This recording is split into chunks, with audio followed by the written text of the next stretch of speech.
Abot na sa ikalawang palapag ng ilang bahay ang baha sa ilang bahagi ng Quezon City. Sa isang barangay, kinailangang patayin ang kuryente para sa kaligtasan ng mga residente. Nakatutok live si Sandra Aguinaldo.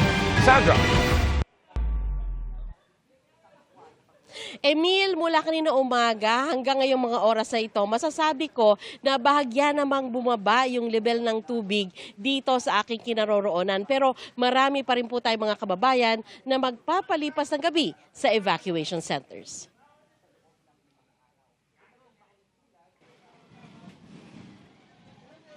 Sa Greenland Street, Barangay Bagong Silangan sa Quezon City, taas-baba ang bahang dulot ng ulang lalakas at hihina.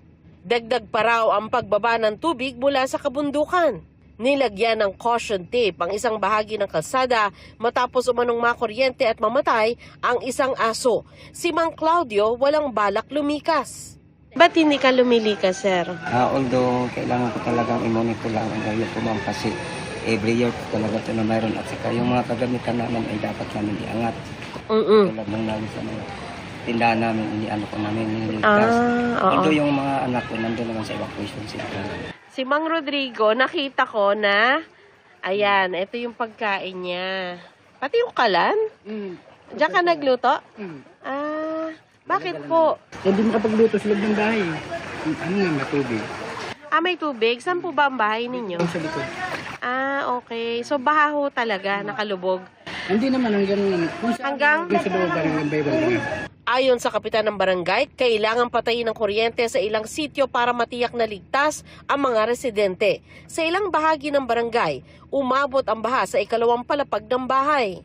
Galing po ng Montalban area, galing po ng pababa po dito sa amin yan. Nagiging ano po rito, parang nga embudo nga po. Kaya patuloy ang pakiusap ng mga otoridad sa mga residente. Sakay ng bangka, pinasok ng pulisya ang ilang bahagi ng barangay na lubog sa baha.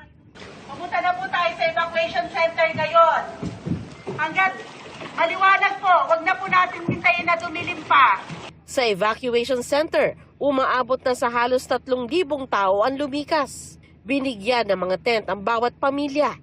Ang mga bata kahit paano'y may napaglilibangan. Ilan sa mga nakausap namin nung Sabado pa narito, gaya ni Irene na may 3 anak. Kahapon po sana bumaba kami nung mga alas 8. Tiningnan po namin, inabot kami po sa second floor. Balik po ulit kami dito. Kumbaga, pero yung mga bata dito na po talaga. Ang pamilya ni Aling Perina, lumubog hanggang bubong ang isang palapag na bahay kaya damit lang ang naisalba. Hindi na po nakuha ng mga anak ko. Gawa ng malaki na daw ang tubig. Electric fan. Electric fan. Speaker. Wala po. TV, ganyan. Wala po mga kalan namin. Mga super kalan. Fan yun nasira. Mga damit. Mga damit na iba. Nabasa. Nabasa ang damit na iba, ma'am. Kaya lang, yung iba naman nailikas.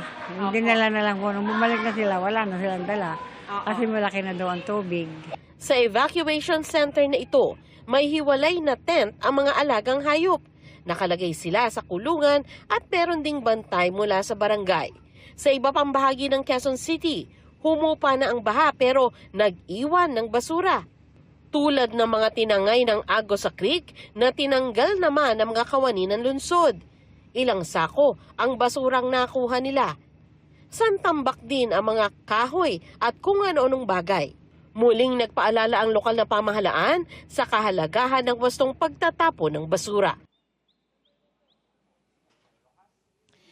Emil, as of 12 noon sa Quezon City, ang bilang po ng evacuees ay nasa 1,700 families o katabas po yan ng may 6,000 katao. At dito sa Barangay Emil na aking kinaroroonan ay halos 3,000 po ang evacuees. Emil? Maraming salamat, Sandra Aguinaldo.